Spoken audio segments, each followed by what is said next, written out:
მათზე უყურებთ. მარიკა არევაძის საავტორო გადაცემას. უსამართლო სასამართლო.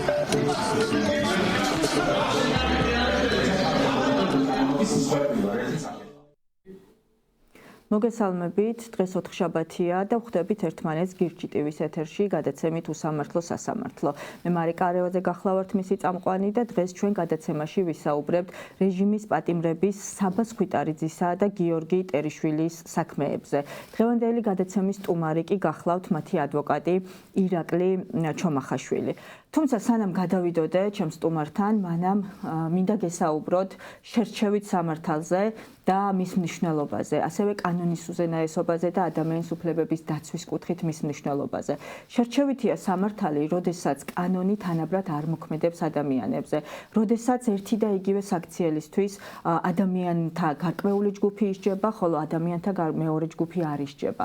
როდესაც სახელმწიფო თავად განსაზღვრავს კანონი, ვის წინაშე აამოქმედოს და ვის წინაშე დატოვოს უმოქმედებელი. როდესაც სახელმწიფო კანონს იყენებს ინსტრუმენტად იმისათვის, რომ udანაშაულო ადამიანები, მაგრამ მისი მოწინააღმდეგეები დასაჯოს, ხოლო მეორეს მხრივ კანონს არ იყენებს იმ ადამიანების დასასჯელად, რომლებმაც რეალურად ჩაიდინეს დანაშაულები, თუმცა ლოიალური არიან სახელმწიფოს მიმართ, სახელმწიფოს ხელისუფლების წარმომადგენლების მიმართ. შერჩევითი სამართლის პირობებში არ არსებობს ადამიანის უფლებები, რადგან კანონის წინაშე არ ვართ თანასწორნი და შესაბამისად კანონი ერთნაირად არ ვრცელდება ჩვენს ქმედებაზე, ჩვენს საქციელზე. კანონის უზენაესობა კი ნიშნავს იმას, რომ კანონის წინაშე ყველანი ვართ ერთნი და თითოეული ჩვენგანი პასუხს ვაგებთ ჩვენს ქმედებაზე. მიუხედავად იმისა, ჩვენ ვართ რიგითი მოქალაქე, ვიქნებით პრეზიდენტი, პარლამენტის წევრი თუ ხელისუფლების რომელიმე შტოს წარმომადგენელი. თითოეული ჩვენგანი ვიქნებით პასუხისმგებელი ჩვენს ნაბიჯზე და გვეცოდინება, რომ კანონის დარღვევა გამოიწვევს პასუხისმგებლობას. კანონის უზენაესობას კი ქვეყნის ტერიტორიაზე უზრუნველყოფს დემოკრატიული ინსტიტუციები და თუ დემოკრატიული ინსტიტუციები არ არსებობს, ან არ მუშაობს ისე, როგორც უნდა იმუშაოს, არ ასრულებს მის ფუნქციებს, მაშინ ეს ნიშნავს, რომ ადამიანის უფლებები არ არის დაცული. კანონის უზენაესობა კი გახლავთ დემოკრატიის ერთ-ერთი მთავარი საფუძველი და იქ, სადაც არ არსებობს დემოკრატიული წყობა, არ არსებობს ადამიანის უფლებები. სწორედ იმიტომ, რომ დემოკრატიულ უკუსლას განიცდის ჩვენი ქვეყანა უკვე მრავალი წლის განმავლობაში და ქართული ოცნების რეჟიმმა გამოიწვია სწორედ დემოკრატიული ინსტიტუციების ჩამოშლა. დღეს უკვე ევროკავშირი ჩვენ გვეუბნება, რომ შესაძლოა ვეღარ ვისარგებლოთ ამ ქვეყნის მოქალაქეებმა იმ სიკეთით და იმ პრივილეგიით, რომელიც ახასიათებს ევროკავშირს. მაგალითად, ასეთი არის უვიზო მიმოსვლა. უვიზო მიმოსვლა არის მნიშვნელოვანი თითოეული ქართველისთვის, თითოეული ადამიანისთვის, თითოეული საქართველოს მოქალაქისთვის, მაგრამ ქვეყანა, სადაც ადამიანის უფლებები აღარ არის მნიშვნელოვანი, სადაც არ არსებობს კანონის უზენაესობა და მოქმედებს შერჩევითი სამართალი, სადაც დემონსტრაციების მონაწილეებს, თავისუფალ მშვიდობიან მოქალაქეებს უსწორდებიან, აწამებენ, აკავებენ უკანონოდ, შლიან არაპროპორციული ძალის გამოყენებით, სადაც პოლიტიკური პარტიები, ოპოზიციური პოლიტიკური პარტიები იდევნებიან ეგრეთ წოდებული ხელისუფლების წარმომადგენლების მხრიდან, სადაც ადამიანებზე თანაბრად არ ვრცელდება კანონი, რა თქმა უნდა, ასეთი ქვეყანა უკან მიდის, სცილდება დემოკრატიას, სცილდება ცივილიზებულ სამყაროს და სწორედ ეს არის მიზეზი. ანუ მიზეზი არის ის არალეგიტიმური ხელისუფლება, ანუ ივანიშვილის რეჟიმი, რომელმაც ქვეყანა მიიყვანა აქამდე და ამიტომ არის მნიშვნელოვანი თითოეული ჩვენგანის ბრძოლა ადამიანის უფლებებისთვის, რომელიც საბოლოოდ გადის დემოკრატიაზე, ქვეყნის ცივილურ განვითარებაზე. რაც შეეხება დღევანდელი გადაცემის თემას, როგორც მე უკვე მოგახსენეთ, დღეს გადაცემაში ვისაუბრებთ ორი რეჟიმის პატიმრის შემთხვევაზე, საქმეზე და დეტალურად ჩავშლით აღნიშნულ საქმეებს. პირველ რიგში ირაკლი მინდა მოგესალმო, მადლობა მინდა გითხრა არა მხოლოდ სტუმრობისთვის, არამედ ყველა იმ საქმისთვის, რასაც შენ აკეთებ შენი პროფესიული რესურსის ფარგლებში თავისუფლებისთვის მებრძოლი ადამიანებისათვის და აკეთებ პირველ რიგში ჩვენი ქვეყნისთვის. მადლობა, მოგესალმები მარიკა, მივესალმები თქვენს ტელემაყურებელს. მადლობა მოწვევისთვის, იმიტომ რომ ძალიან მნიშვნელოვანია, რომ საზოგადოებამ ერთი მხრივ იცოდეს რა ხდება სასამართლოში. იმიტომ რომ შეუძლებელია ყველა სასამართლოს ხდომას დაესწროს მოქალაქე. რომ ერთი არ არის საკმარისი ადგილი სასამართლოში, მეორეც შეიძლება ჟურნალისტებს არ ქონდეთ საშუალება რომ მთლიანი პროცესი გააშუქონ, მიმდინარეობა არის მხოლოდ გარკვეული მომენტები გაშუქებული და ძალიან ბევრი მიუხედავად ძალიან დიდი შრომისა, მე მესმის რომ მთლიან სხდომას ვერ გავაშუქებთ, მაგრამ ძალიან ბევრი რჩება სასამართლო დარბაზში და ინახება ჩვენს კონებაში, სხდომის ოქმებში და საზოგადოება ამის შესახებ ინფორმირებული არ არის, ხო? ამიტომ ძალიან მნიშვნელოვანია ასეთი ასე ვთქვათ გადაცემების ჩატარება, სადაც გამართვა, სადაც ჩვენ შეგვიძლია ვისაუბროთ, საზოგადოებას მივაწოდოთ სრული ინფორმაცია, თუ რა ხდება რეალურად სასამართლო დარბაზში. სწორი მონოლოგი იყო, სრულად ვეთანხმები ამას, რომ შეუძლებელია არსებობდეს დემოკრატიული სახელმწიფო თანასწორობის უფლების გარეშე, ორი ძირითადი უფლება არსებობს დემოკრატიულ საზოგადოებაში სხვა უფლებებთან ერთად, რა თქმა უნდა, მე გულისხმობს ფორმალური უფლება, რომელიც პროცედურული უნდა გააჩნდეს ადამიანს, ეს არის სამართლიანი სასამართლოს უფლება, იმიტომ რომ ყველას უნდა კონდეს განცდა, რომ სასამართლოში იპოვის სამართალს, სწორედ სიტყვის ეტიმოლოგიური განმარტებაც ეს ამ მნიშვნელობას ატარებს და მეორე ეს არის თანასწორუფლებიანი მიდგომა, ანუ ყველა ადამიანი უნდა იყოს თანასწორი კანონის წინაშე. რა თქმა უნდა, დაშვებული დიფერენციაცია არსებობს და ზოგ ადამიანს შეიძლება უპირატესობა მივანიჭოთ გამომდინარე იქიდან, რომ მას გააჩნია სპეციალური სტატუსი, მაგალითად შეიძლება იყოს შიშიმოპირი, სხვა პიროვნებები, რომლებიც ჩვეულებრივ საზოგადოებასთან იმყოფებიან არათანაბარ მდგომარეობაში, მაგრამ ეს იმას არ ნიშნავს, რომ დაუშვათ თანასწორუფლებიანობა სისხლის სამართლებრივ ფარგლებში ადამიანებს არ უნდა მივცეთ, ხო? გულისხმობ იმას, რომ ნებისმიერი პირი პასუხისგებაში უნდა მიეცეს, რომელმაც ჩაიდინა დანაშაული. მნიშვნელობა არ აქვს მის სოციალურ მდგომარეობას, მის ასე ვთქვათ, პარტიულ კუთვნილებას, სტატუსს, რაც ყველაზე მთავარია და თუ კონკრეტული პირი ჩაიდინეს დანაშაულს, უნდა მიეცეს პასუხისგებაში. თუმცა ბოლო დროს ჩვენ ხვდებით, ხო, როდესაც ასობით ადამიანი ცემეს ქუჩაში, აწამეს, არაადამიანურად მოეპყნენ, თან ყველაზე მთავარი ეს იყო სახელმწიფო. ეს არ ყოფილა რაღაც სხვა ჯგუფი. ხო, შეიძლება წარმოვიდგინოთ, რომ ერთი ჯგუფი, მოქალაქეთა ერთი ჯგუფი უპირისპირდება მეორე ჯგუფს და ჩადის ძალადობას. ესეც რა თქმა უნდა ძალიან მძიმე დანაშაულია, მაგრამ საერთაშორისო დონეზე ეს არ აღიქმება როგორც სახელმწიფოს მხრიდან ჩადენილი დანაშაული. უბრალოდ სახელმწიფომ თუ არ გამოიძია, ჩვენ ვედავებით, რომ არ შეასრულა მთავარი ფუნქცია, დაცვის ფუნქცია, რომ პირველი დაეცვა მოქალაქეები და მეორე გამოეძიებინა დანაშაული. მაგრამ ამას აქ ემატება მათ შორის ისიც, რომ სახელმწიფომ თავად დაარღვია ეს უფლება და სახელმწიფო თავად არის პასუხისმგებელი მოქალაქეების წინაშე. არ უნდა დაგვავიწყდეს, რომ სახელმწიფო არ არის პარტია, ეს არ არის კომუნისტური მიდგომა, ეს არ არის საბჭოთა კავშირი, რომ მართლა პარტია იყო, კომკავშირი ასე ვთქვათ, პარტია იყო სახელმწიფოს მთავარი რგოლი. ყველას ავიწყდება, რომ ეს პარტია წავა, როგორც წავიდა რამდენჯერმე საქართველოს ისტორიაში, მაგრამ მისი ასე ვთქვათ, უფლება რჩება ადამიანს, რომ კიდევ სახელმწიფოს მაინც ედაოს, იმიტომ რომ პარტია არ არის სახელმწიფო და სახელმწიფო ჩადის დანაშაულს. მნიშვნელობა არ აქვს ვინ მართავს მას. საბოლოო ჯამში ეს დარჩება ისტორიას. მე ვფიქრობ, რომ როდესაც ყველაფერი შეიცვლება და ქვეყანა დაბრუნდება კონსტიტუციურ ფარგლებში, ქვეყანამ უნდა აღიაროს თავად, რომ სახელმწიფომ დააზარალა ეს მოქალაქეები. ამას აღარ უნდა ჭირდებოდეს ადამიანის უფლებათა ევროპულ სასამართლოში საჩივრისთან სარჩელის გაგზავნა. ამიტომ ქვეყანამ უნდა აღიაროს. ჩვენი გადაცემის ფორმატიდან გამოვხდეთ დროის რესურსიდან გამომდინარე, თორე ფორმატ სრულად ითვალისწინებს ჩვენი საუბარი.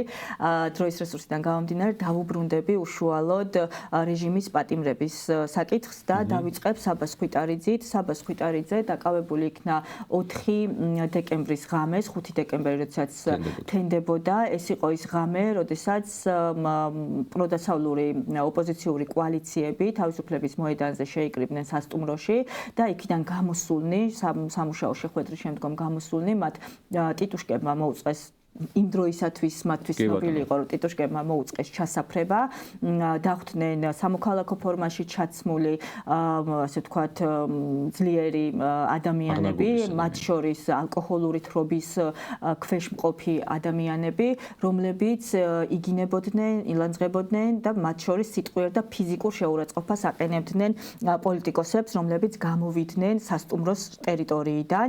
ამ დროს ხდებოდა პირიქით მათი მხრიდან თავდასხმა და საბაც იყო იქ რა დროსაც საბა აუცილებელი მოგერიების ფარგლებში იცავდა თავს და იცავდა იქ მყოფ ადამიანებს და განსაკუთრებით ქალებს და ამ დროს დაზიანდა ერთ-ერთი ტიტუშკა, რომელიც შემდგომ აღმოჩნდა, რომ იყო პოლიციელი და იყო მირიან ქავთარაძე. ამ დროს მე მინდა ვთხოვა ზუსტად ეხლა გადის ის კადრები, რომელიცშიც კარგად ჩანს მირიან ქავთარაძე, ანუ ეს ადამიანი, როგორ ურტყამს აქციაზე მყოფ ქალს, ეს არის თეონა ჭალიძე, რომელიც უნდა იყოს წესით დაზარალებულად ცნობილი, თუმცა თეონა ამ დრომდე უშედეგოდ სთხოვს სპეციალურ საგამოძიებო სამსახურს, რომ მისი საქმე იქნას გამოძიებული და მას მიენიჭოს დაზარალებული სტატუსი. ამის პარალელურად მირიან ქავთარაძე, რომელიც დაზიანდა იქ ადგილზე, მისი მხრიდან და მისი ტიტუშკა თანამშრომლების თუ თანმყოფი პირების მხრიდან ფიზიკური ძალადობის და სიტყვიერი ძალადობის ხალხზე ფარგლებში, როდესაც ადამიანები თავს იგერიებდნენ, მირიან ქავთარაძის დაზიანების გამო დღეს უკვე მერამდენე თვეა საბას ხვიტარიძე უკანონო პატიმრობაშია. ამ ნაწილში მინდა გკითხოთ საბას საქმეში რა არის მტკიცებულება, რას ამბობს მირიან ქავთარაძე და იყო თუ არა შესაძლებლობა იმისა, რომ წინასწარი პატიმრობა საბას შემთხვევაში არ გამოყენებულიყო. წამების ფაქტს საბასთან მიმართებით შემდგომში შევეხები. კარგი, ხო, ერთი კიდევ ერთხელ ცხადად რო განმარტოთ, საბა ხვიტარიძის საქმე იყოფა ორ ნაწილად. ერთი არის, სადაც თავად საბა არის დაზარალებული და სტატუსით მოქმედებს, სადაც სპეციალურ საგამოძიებო სამსახურში მიმდინარეობს გამოძიება. სწორედ ამ ფაქტთან დაკავშირებით, დაკავების ფაქტთან დაკავშირებით, რასაც სასამართლო პროკურატურა ედავება საბა ხვიტარიძეს, ეს არის მეორე უკვე ეს არის თავად სადაც საბა არის ბრალდებული, რომელსაც ედავებიან პოლიციის თანამშრომელზე, პოლიციის საქმიანობასთან დაკავშირებით თავდასხმას, რომელიც ითვალისწინებს 7-დან 11 წლამდე თავისუფლების აღკვეთას. მოდი ხა ვისაუბროთ ჯერ საბას საქმეზე, თუ რა სიტუაცია გვაქვს, რა მტკიცებულებები გვაქვს და რა რეჟიმში ვართ, ხო? პირველ რიგში მოცემულობა არის ასეთი, რომ ჩვენ უკვე გვაქვს საქმის არსებითი განხილვა, დავკითხეთ ბრალდების მხარის თითქმის ყველა მოწმე. ყველა მოწმე დაიკითხა, რომელიც პოლიციის მხრიდან შეესწრო ქორთიათ მერიოტის ტერიტორიაზე მიმდინარე კონფლიქტს, რომელსაც თავად ვიაღიარეს სასამართლოს ხდომაზე, რომ იქ მყოფი მშვიდობიანი მოქალაქეები ჩვენ ტიტუშკებს გვეძახდნენო და ეს იყო ჩვენთვის შეურაცხმყოფელია თორმე ტიტუშკებს რო ეძახდნენ და დარჩა მხოლოდ ერთი, ეს არის მთავარი გამომძიებელი, რომელიც რა თქმა უნდა იქნება კრიტიკული ჩვენთვის კრიტიკულად მნიშვნელოვანი, იმიტომ რომ ძალიან ბევრი შეკითხვა არის დასასმელი. რაც არ ჩაატარა გამოძიებამ, რაც დამალა და რაც ჩავატარეთ ჩვენ, ხო? მაგალითად, მოდი ხა დავიწყოთ. ბრალდების მხარეს ამ მუხლთან დაკავშირებით, როცა არის პოლიციაზე თავდასხმა, სადაც მხოლოდ მოწმეები არიან პოლიციელები და ასე შემდეგ. აქვს ევროსასამართლოს და საქართველოს უზენაეს სასამართლოს პრაქტიკის თანახმად ვალდებულება, რომ მოიპოვოს ნეიტრალური მტკიცებულება. თუ ამის შესაძლებლობა არსებობს. ეხლა რა გააკეთა ბრალდების მხარემ? ბრალდების მხარემ არ გამოითხოვა ქორთიათ მერიოტის ვიდეო ჩანაწერები, არ დაადგინა სხვა პოლიციელები, რომელსაც ფორმა ეცვათ და იდგნენ უკან, რომ უფრო მეტად შეიძლება გვეთქვა, რომ რადგან ის პოლიციელები არ მონაწილეობდნენ კონფლიქტში და მათ ფორმა ეცვათ და იდგნენ თავისუფლების მოედანზე, ის შეიძლება 1%-ით, ისინი შეიძლება 1%-ით ნეიტრალურები ყოფილიყვნენ. ესეც არ გააკეთა, ანუ მხოლოდ დაკითხა ის პოლიციელები, რომლებიც ჩაცმულები იყვნენ და გამოიყურებოდნენ როგორც მოძალადეები, აყენებდნენ შეურაცხყოფას იქ მყოფ მშვიდობიან მოქალაქეებს და ძალადობდნენ ქალზე. ანუ სწორედ ეს პოლიციელები იქნენ გამოკითხულები, რომლებიც არიან ერთმანეთის თანამშრომლები. ამიტომ ფაქტობრივად კონვენციის მე-6 მუხლი, რომელიც არის სამართლიანი სასამართლოს უფლება, ბრალდების მხარემ დაარღვია მაშინ, როდესაც მხოლოდ გამოკითხა პოლიციის თანამშრომლები, ისიც ჩაცმულები სამოქალაქო ფორმაში და არა სხვა პოლიციელები, არ მოიპოვა სხვა ნეიტრალური დამოუკიდებელი მტკიცებულებები იმ პირობებში, როდესაც იქ იყო ძალიან ბევრი არაპოლიციელი მშვიდობიანი მოქალაქე. არც კი დაკითხა არც ერთი პირი და არ მოიპოვა სხვა პირდაპირ ეთერებზე გაშვებული არც ერთი ვიდეო ჩანაწერი, ან მარტივად რომ თქვა, რა უნდა გაეკეთებინა გამომძიებელს. დაიგზავნა ყველა განცხადება ტელეკომპანიებისთვის, რომ პირდაპირ ეთერში ხართ თუ არ ხართ, ის კამერა ხო გადაღებას ახორციელებს, რა ხდებოდა მანამდე, გამოგვიგზავნეთ. ეს არის პროკურატურის ვალდებულება. ან მიემართა სასტუმროსთვის, იმიტომ რომ მის წინ მოხდა. რომ მანახეთ, მაგალითად, ბრალდებული საბა ხვიტარიძე რა დროს გამოდის იქიდან. იქნებ საერთოდ არ გამოდის ქორთიათ მერიოტიდან და ბოლო წამზე მიდის, ხო? ანუ ეს ხო უნდა დაადგინოს. ეხლა საპირისპიროდ ჩვენ რა გავაკეთეთ, ხო? ჩვენ დავკითხეთ დაახლოებით 18 მოწმე, მშვიდობიანი მოქალაქე იქ არაპოლიციელი, გამოვითხოვეთ ქორთიათ მერიოტის ვიდეო ჩანაწერების 2 საათიანი ვიდეო ჩანაწერი. გამოვითხოვეთ 4 ტელეკომპანიიდან პირდაპირ ეთერის ჩანაწერი და ფაქტობრივად ამ ნეიტრალური მტკიცებულებით დადასტურდა რამდენიმე ძალიან საინტერესო ფაქტია აქ. მოგეხსენებათ პოლიციელს უნდა ეცვას ფორმა გარდა იმ შემთხვევისა, როდესაც იმყოფება ოპერატიულ სამძებრო ღონისძიებაზე და არის შენიღბული. რომ არ უნდა გაიგონ მოქალაქეებმა, რომ მას აქვს ოპერატიული დავალება. აი ამ ადამიანებს აბსოლუტურად ყველას ეკეთათ სამედიცინო პირბადე, ფარად ქუდები და ესვათ შავები. ანუ გამოიყურებოდნენ როგორც სამოქალაქო პირები, ვინაიდან მათ ჰქონდათ კონკრეტული დავალება. მე გაგახსენებთ გუშინ დავკითხეთ მთავარი დაზარალებული მირიან ქავთარაძე, სადაც მან თქვა ასეთი რამ, რომ მეო ქუდს იმიტომ ვიფარებ უკანო, რომ არ გამჟღავნებულიყავიო. ანუ ადასტურებს, რომ იქ ადამიანებმა, მათ შორის საბას ხვიტარაძემ არ იცოდნენ, რომ ესენი იყვნენ პოლიციელები. რა თქმა უნდა, მანამდე ყველა მოწმე ამბობდა და მათ შორის მირიანმაც დაკითხვის დაწყების დროს თქვა ასეთი რამ, რომ მე ჩვენო პირბადე იმიტომ გვეკეთა, რომ ზამთარი იყო, ნუ ეს ერთი, მეორე უთხარით, რომ წინასწარ პოლიციელები ვიყავითო, მაგრამ შუა დაკითხვის დროს ახსენა, რომ ქუდს იმიტომ ვიფარებდი, რომ არ მინდოდა, რომ გამჟღავნებულიყავიო, ხო? მეორე ყველაზე მნიშვნელოვანი, რაც მან განაცხადა, საბა საერთოდ არ ვიცნობ. მე მისთვის არ მithქვამს, რომ პოლიციელი ვიყავი. ფაქტობრივად გუშინ სასამართლოზე დაცვის მხარის ჯვარედინი დაკითხვის დროს გამოიკვეთა ორი ფაქტი, ის რომ საბა მართლა არ იცოდა, რომ მირიან ქავთარაძე პოლიციელი იყო, მეორე ის რომ ისინი იტყუებოდნენ, როცა საუბრობდნენ, რომ თითქოს უთხრეს, რომ პოლიციელები ვიყავითო, ეს რეალობაშიც გამორიცხულია, იმიტომ რომ სწორედ იმიტომ მიდიხარ შენიღბული, რომ იქ მყოფმა ხალხმა არ გაიგოს, რომ პოლიციელი ხარ. თავარი გარემოება ეს არის. და აქ ბრალდებას მეტი გზა არ დარჩა, რომ ყველა მოწმე პოლიციელისთვის ეთქმევინებინა თავის დროზე, რომ ჩვენ უთხარით სიტყვიერად, რომ პოლიციელები ვიყავით. იმიტომ რომ მათ არც ფორმა ეცვათ, არც განმასხვავებელი ნიშანი ჰქონდათ და ზოგადად სტრასბურგის ასე ვთქვათ საერთაშორისო რეკომენდაციებია, რომ განსაკუთრებით აქციებზე ან შეკრებაზე პოლიცია უნდა გამოიყურებოდეს როგორც პოლიცია. და ერთადერთი გზა დარჩათ ეთქვათ, რომ აი როგორ გაიგეს ამ მოქალაქეებმა, რომ პოლიციელი ვარ. მე ვუთხარი მათ. და ეს სინამდვილეში იყო ტყუილი და ეს დადასტურდა როგორც მირიანის ჩვენებით ქავთარაძის დაზარალებულის, ასევე ჩვენი ვიდეო ჩანაწერებით. და ეს გამორიცხავს მინიმუმ იმ ფაქტს, იმ კვალიფიკაციას, რაც არის, რომ მოხდა პოლიციაზე თავდასხმა სამსახურეობრივი მოვალეობის შესრულების დროს, ასეა? ორ რამეს გამორიცხავს. ამ მუხლის მიზნებისთვის მნიშვნელოვანი არის, რომ პირველი პირი იყოს პოლიციელი და მეორე დაუცლებელი კანონიერ საქმიანობას ახორციელებდეს. თუ ერთი მაინც არ ვიცით ჩვენ თუ არ ვიცით რომ პოლიციელია, შესაბამისად არ ვიცით რომ კანონიერ საქმიანობას ახორციელებს, ხო?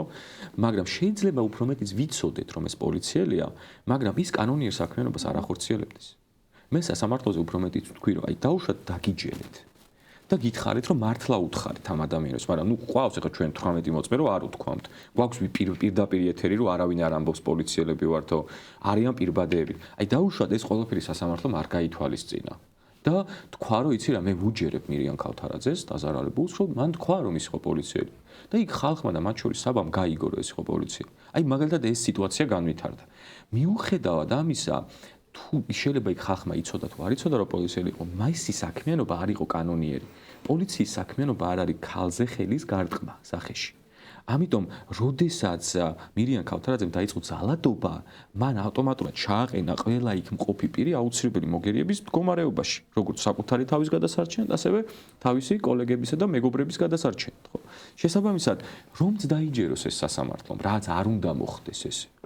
აი, რომც უგულებელ ყოს ჩვენი ვიდეო მტკიცებულები, პირდაპირი ჩანაწერები. რომც უგულებელ ყოს ჩვენი 18 ნეიტრალური მოწმე, სასამართლოს მაინც მოკლებულია იმის საშუალებას და იმის შესაძლებლობას, რომ განმარტოს, რომ მირიან ქავთარაძის ქმედება იყო პოლიციის საქმიანობა. შესაბამისად, სასამართლოს პირობებში საბას ხვიტარაძე წარდგენილ ბრალდებაში უნდა განმარტლდეს.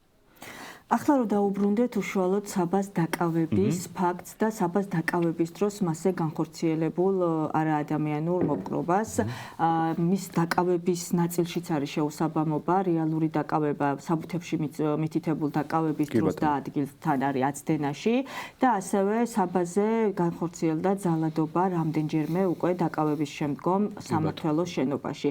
ამ მხრივ ის დაზარალებულათაც არის ცნობილი.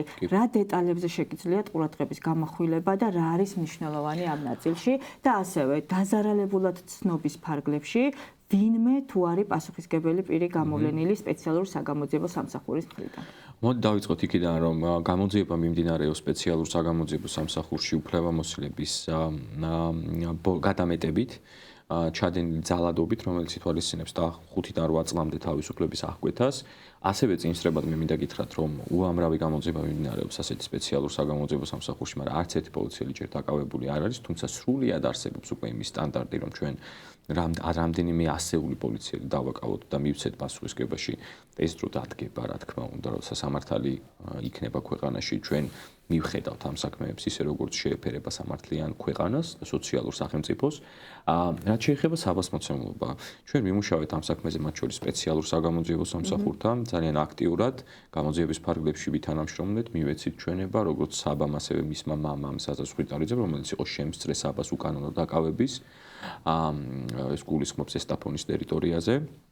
და ყველა ის პირი სპეციალურმა საგამოძიებო სამსახურმა, რომელმაც შეაჩერა საბა და მისი მამა შროშას ტერიტორიაზე, სოფელ შროშასთან გულისხმობს ესტაფონში და ჩამოიყვანა გორში და შემდეგ გადაუსვა ოპერატიულ სამსახურს, ეს პირები არიან დადგენილები, როგორც პატრულის თანამშრომლები, ასევე პატივცემული ხელმძღვანელიც მათ შორის, რომელსაც კომუნიკაცია ჰქონდა თბილისში მირიან ქავთარაძის მოადგილესთან მიხეილ სუჯაშვილთან, რომელმაც თავიდან ბოლომდე დააორგანიზა საბას ჩამოყვანა იძულებით და რა თქმა უნდა მისივე დაორგანიზებულია, ჩვენ გვაქვს ამის საკმარისი მტკიცებულება, რომ რადგან მან დააორგანიზა ჩამოყვანა, სწორედ ის იყო საქმის კურსში საბას წამებასთან და არა ადამიანურ მოპყრობასთან დაკავშირებით.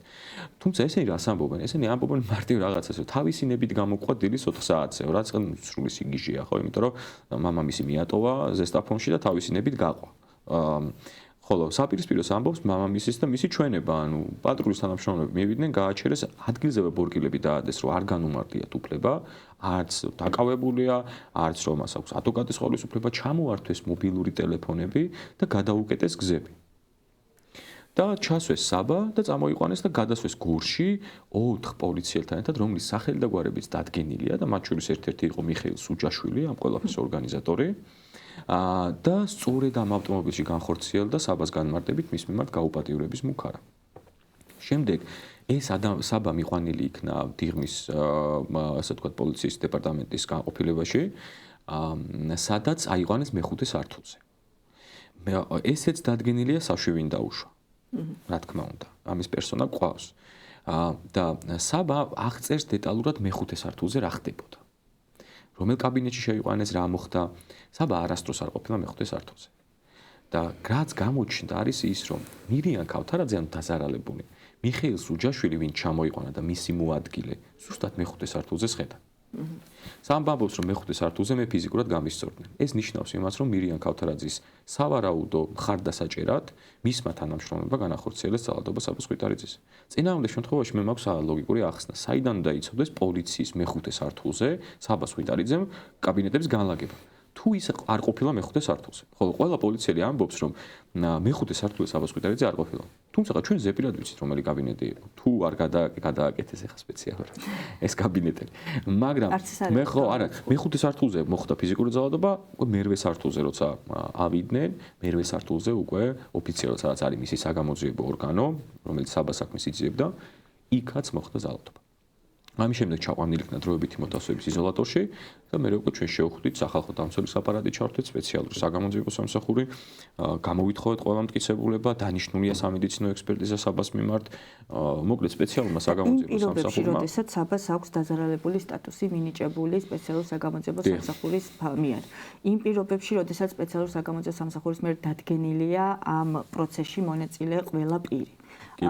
არის თუ არა ვინმე პასუხისმგებაში მიცემული? არავინ არ არის პასუხისმგებაში მიცემული, სამწუხაროდ, მაგრამ კიდევ ერთხელ მინდა ყოველთვის ამას ვეუბნები ყველას და მათაც, მათ შორის გამოძიებლებსაც, პროკურორებსაც, რომ ამ საქმეზე მოვა შეიძლება არ მოვიდეს გამოძიების ნაწილში დარღვევა, იმიტომ რომ ყველაფერი გააკეთა სპეციალურმა საგამოძიებო სამსახურმა. ყველა მოწმე გამოკითხა, ყველა პირი დაადგინა, რომელიც საბას საქმეში მონაწილეობდა, მაგრამ აღარ მოხდა ბრალის წარდგენა.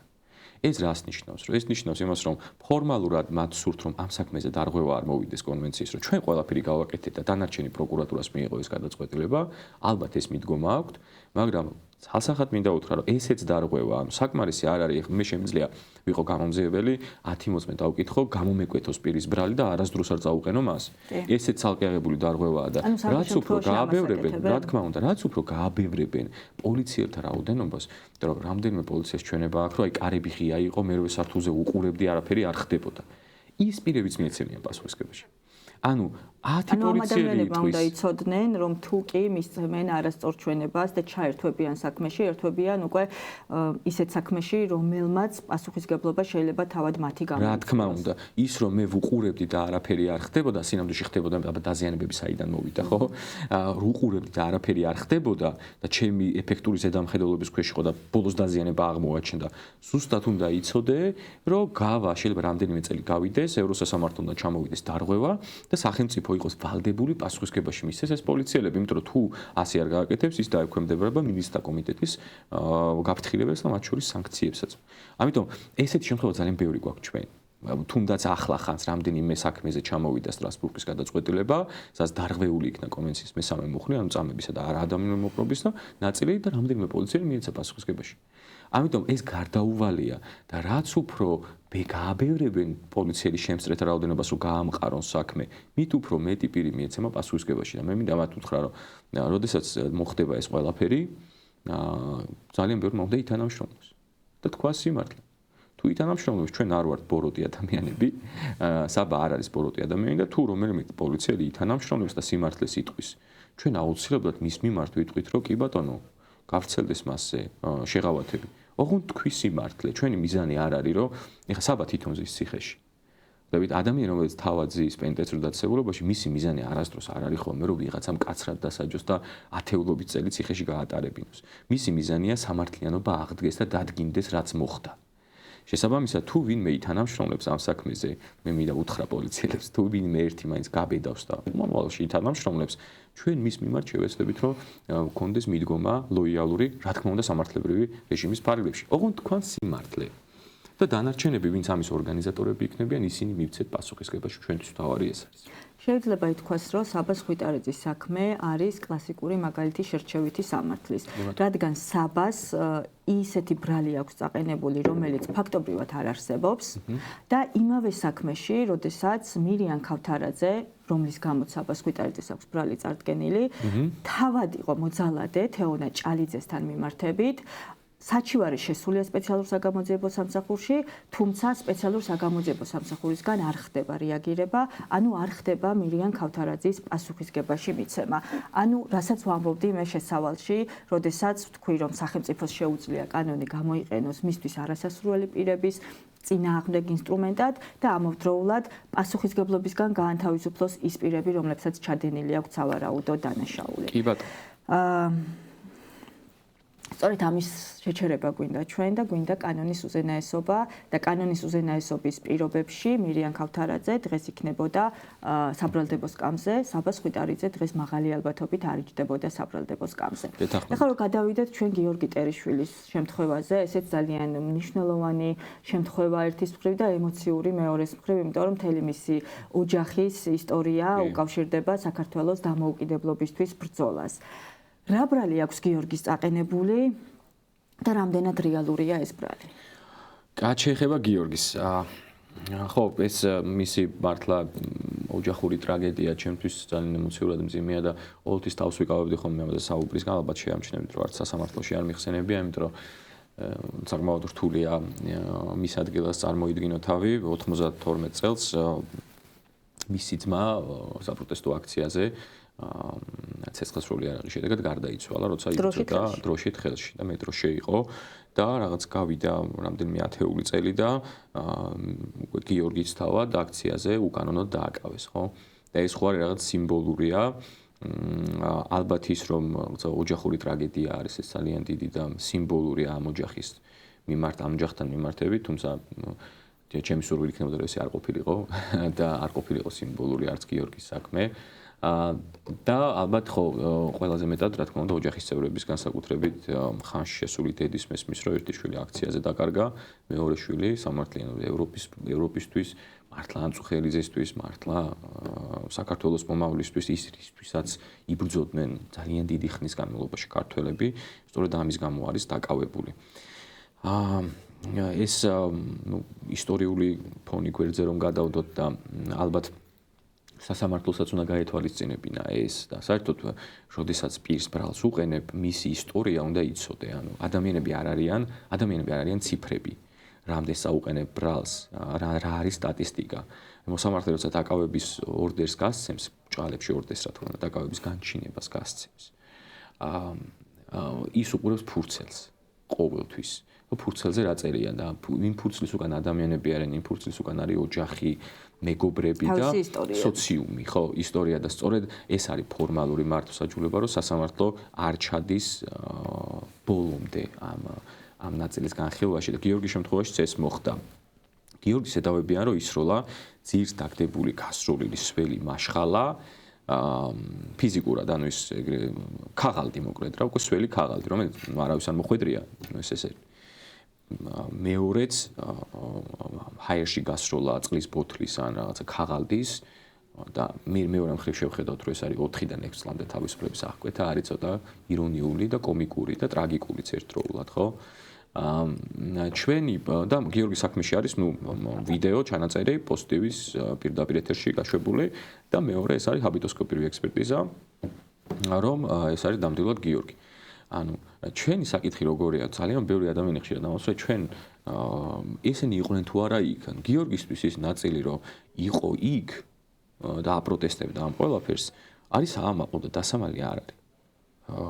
პირიქით იქ ყოფი ადამიანები ამბობენ, რომ ჩვენ ვიყავით საპროტესტო აქციაზე და მე ჩემს ვთქვა, რომ იმ დღეს მეც ვიყავი საპროტესტო აქციაზე.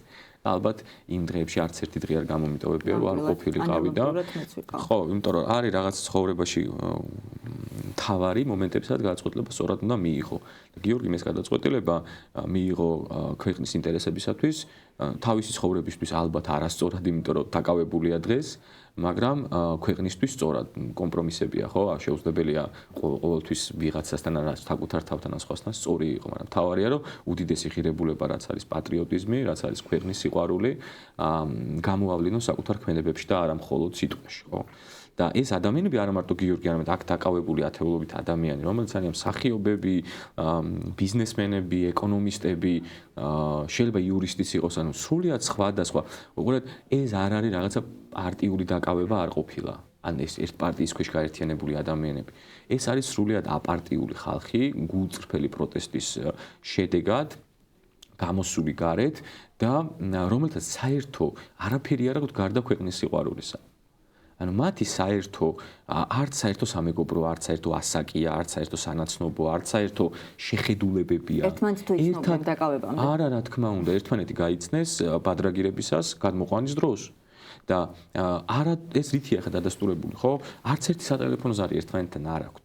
არც სოციალურ ქსელში ყავთ არც საერთო მეგობრები არ ყავთ. იმიტომ რომ ძალიან რთულია, ხო? აი მაგალითად გიორგი არის ასაკით 20 წლით დიდი იყო პირებზე და ზოგადად ასე ვთქვათ ასაკობრივი განსხვავება ხშირ შემთხვევაში ღირებულებით და შეხედულებით განსხვავებასაც გვაძლევს, ხო? იქ არის სხვადასხვა ასე ვთქვათ შეხედულებების ადამიანები სრულიად განსხვავებული, მაგრამ ერთი რამ აერთიანებთ ჩვენს და იმ ადამიანებსაც, რომ მათ გადაჭრით აქვთ გადაწყვეტილი, რომ ამ ქვეყანას სჭირდება დაცვა. დაცვა რუსული იმპერიისგან. და შესაბამისად მხოლოდ ამ ღირებულებით არიან ისინი გაერთიანებული. სხვა არაფერი არ არსებობს ამ სისხლის სამართლის საქმეში. ეხლა რატო ვამბობთ, რომ ეს არის უკანონო? ხო, ანუ ეს საზოგადოებას უნდა აუხსნათ არაიურიდიულ ენაზე, რატომ არის სისხლის სამართლის კოდექსის 225 მუხლი, ანუ ჯგუფური ძალადობის ორგანიზება, ან ორგანიზებაში მონაწილეობა, რატომ არ შეესაბამება გიორგი ტერიშვილს და სხვებსაც მათ შორის, ხო? 2021 წლის 5 ივლისის საქმეს გაგახსენებთ, სადაც ჟურნალისტებზე განხორციელდა ექსტრემისტული ჯგუფის და ჯგუფების თავდასხმა. მათ წაეყენათ ზუსტად იგივე ბრალდების მხარისგან. ანუ 225 მუხლი. და სადაც სასამართლომ, სააპელაციო სასამართლომ და უზენაესმა სასამართლომ გამოიტანეს გამომართლებელი განაჩენი და თქვეს შემდეგი ფრაზა. კიო ეს პირები მონაწილეობდნენ დაპირისპირებაშიო, მაგრამ მათი მონაწილეობა იყო სპონტანურიო, ადგილზე წარმოშობილი ჯგუფურიო და არა ორგანიზებულიო. ორგანიზებული დანაშაულისთვის მნიშვნელოვანი არისო, თვითონ სიტყვაც ორგანიზება გვეუბნება ასეთ რამეს, კანონში წერია ეს და სასამართლომაც განმარტა, რომ ორგანიზება, როცა არის ორგანიზებული ჯგუფი, უნდა იყოს მყარი. მათ უნდა კონდეთ შეთანხმებული კონკრეტული სამოქმედო გეგმა, ხელმძღვანელი უნდა იცნობდეს მონაწილეს, უნდა აძლევდეს მითითებებს. შესაბამისად, ამ სისხლ და სანაცნობობა არის მნიშვნელოვანი. სწორედ ამ მოტივით გამოიტანა გამამართლებელი განაჩენი ექსტრემისტულ დაჯგუფებებთან მიმართებით, ხო? და შესაბამისად, ჩვენს ეს ამ ფაქტის საჩვენოდ გამოყენება სასამართლოში იყო ყველაზე კარგი გადაწყვეტილება. ჩვენ წარვადგინე ეს გადაწყვეტილება და ვთქვი, რომ დამისახელოს ბრალდების მხარემ ერთი მტკიცებულება, რომ ხელმძღვანელები თუ არიან ამ საქმეზე, რა შემხებლობაში არიან გიორგი ტერიშვილთან.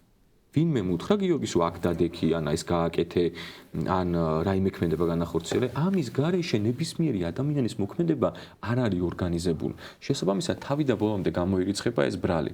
ჩვენ ახლა გვიგვირს ხო, რომ რატო შეიძლება აქციაზე დგომა ისჯებოდეს 4-დან 6 წლამდე. თითქმის არ ისჯება. ორგანიზებული დანაშაული ისჯება და არა აქციაზე დგომა. უბრალოდ სახელმწიფო ამას იყენებს სუსხავი ეფექტისთვის და უყენებს ბრალს ჩვეულებრივ მოქალაქეებს, რომელმაც შეიძლება ჰაერში ისროლა წყლის ბოთლი. და ცალკე მეორე მხარეს ეს კონტექსტიდან ეს არ უნდა ამოვგლიჯოთ, ხო? მეორე მხარეს გვაქვს გამხეცებული ნიღბიანი პირები, რომლებიც ქალბატონებს აყენებენ მძიმეს შეურაცხყოფას ქუჩაში, სცემენ, თავში უტყავენ, გაუპატიურებით ემუქრებიან, მუხლებზე აყენებენ. ეს ადამიანები ხო რეალურად ჩვენ სოციუმში არიან. აი ქუჩაში რო გავდივართ ხო, ნიღბით ვერ ვცნობთ. ნიღბის გარეშეც ხო ვერ ვცნობთ მათ და სინამდვილეში ესენი შეიძლება იყვნენ ჩვენი მეგობრის მეგობრები, რომლებიც საკუთარ აგრესიას ნიღბის გარეშე ვერ გამოხატავენ. საკუთარი ალბათ კომპლექსებიდან და შეხედულებიდან გამომდინარე, როცა ისინი სრულიად შეიფუთებიან და საზოგადოება მათ ვერ ცნობს. სწორედ მაშინ აქვთ ყველაზე დიდი აგრესია განსაკუთრებით ქალბატონების მიმართ და შემდეგ მამაკაცების ფიზიკური დაავადების ნაწილში და ქალბატონების მიმართ უფრო სიტყვიერი ალბათ ეს რაღაცა შინაგანი კომპლექსების პრობლემაა, ხო? და ეს ერთი მხრივ ყავს მშვიდობიანი მოქალაქეები, რომლებიც არაფერს არ ამბობენ გარდა იმისა, რომ კონსტიტუციის 78 მუხლი დავიცვათ. არაფერს არ ამბობენ გარდა იმისა, რომ არჩევნები იყოს დემოკრატიული და ვიღაცა სიგიჟეს არ აკეთებდეს და ყუთში არ ტენიდეს გაბრაზებულზე ამ ბიულეტენებს, ხო? ან რაღაცა უბანში არ იდგნენ რაღაცა ძველი ბიჭები, რომელიც ასლარად დაქირავებული ძველი ბიჭები, რომლებიც ვიღაცებს მოიყვანენ ძალით და არ წაართმევენ პირადობას იმას, ვინც აი წარმოიდგინეთ რა, არჩევნები არის ყველაზე დიდი რამ ქვეყანაში, რაც კი შეიძლება იყოს. დემოკრატიული ინსტრუმენტი და ამ ხელათი შეურაცხმყოფელია თითოეული მოქალაქისთვის, რომ არჩევნებში ვიღაცები ერევიან შენს ნებაში. და აი როგორ შეიძლება ეს ადამიანმა აიტანოს, ხო მე მინდა უთხრა მოქალაქეებს, რომ ნუ აიტანთ ამას. ეს არის თქვენი უფლება და ამაზე მეტი შეურაცხყოფა არ არსებობს, რომ ვიღაც მოდის და კარნახობს რა არჩევანი უნდა გააკეთო. ესე იგი შენ საკმარისი ინტელექტუალური შესაძლებლობა არ გაქვს, რომ საკუთარი ნებით გათვალო. თუ გათვლი რომ უნდა შემოხაზო პოზიცია, შემოხაზე. მე იმ ადამიანებს უფრო დიდად ვცემპათიას, ვინც საკუთარი ინტელექტით მოქმედებს, ვიდრე სხვის ზემოქმედებაში მყოფ პირებს. ამიტომ არჩევანი ყოველთვის არსებობს და არც 200 ლარზე, არც 300 ლარზე არ შეიძლება საკუთარი არჩევანის, საკუთარი უფლების გაყიდვა. ეს არის ყველაზე დიდი დანაშაული ქვეყნისა და ისტორიის წინაშე. ამიტომ რას ვამბობდი? მტკიცებულება არის მხოლოდ და მხოლოდ ეს გიორგის საქმეში, ვიდეო ჩანაწერი და ჩვენ არც უარყოფთ, რომ გიორგი იქ იყო. ჩვენ არ უარყოფთ. ჩვენ უარყოფთ იმას, რომ სადღაცას ორგანიზება მოხდა რაღაცის. რაში ჭირდებოდა ამ ყველაფერს ორგანიზება? ორგანიზება გააკეთა ხელისუფლებამ, როცა განაცხადა, რომ ქვეყანა უხვევს ევროპული მომავლისგან და მიდის რუსეთისკენ, მიდის ირანისკენ, მიდის ჩინეთისკენ, სადაც არ არის დემოკრატია, ერთგან მუშაობს შარიათის კანონი, მეორეგან მუშაობს კომუნისტური წყობა და მესამეგან მუშაობს იმპერიალიზმი და ქუჩაში მკვლელობა. აი ამ სამი ქვეყნისკენ მივყავართ.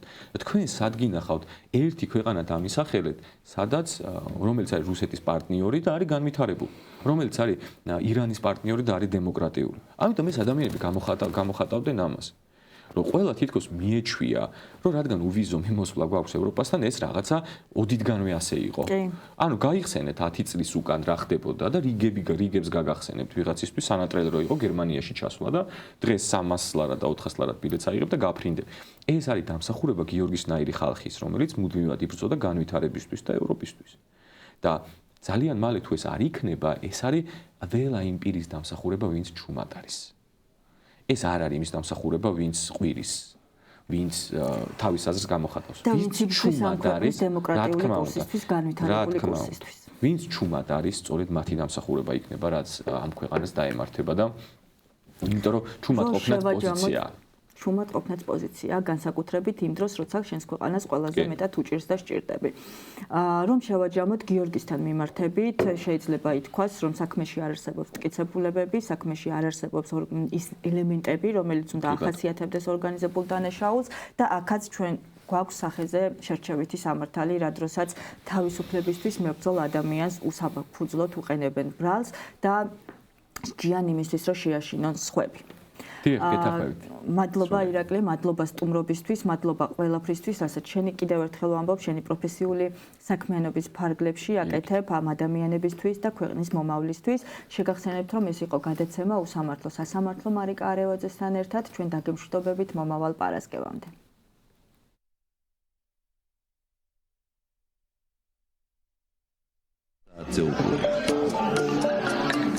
მარიკა არევაძის საავტორო გადაცემის უსამართლო სასამართლო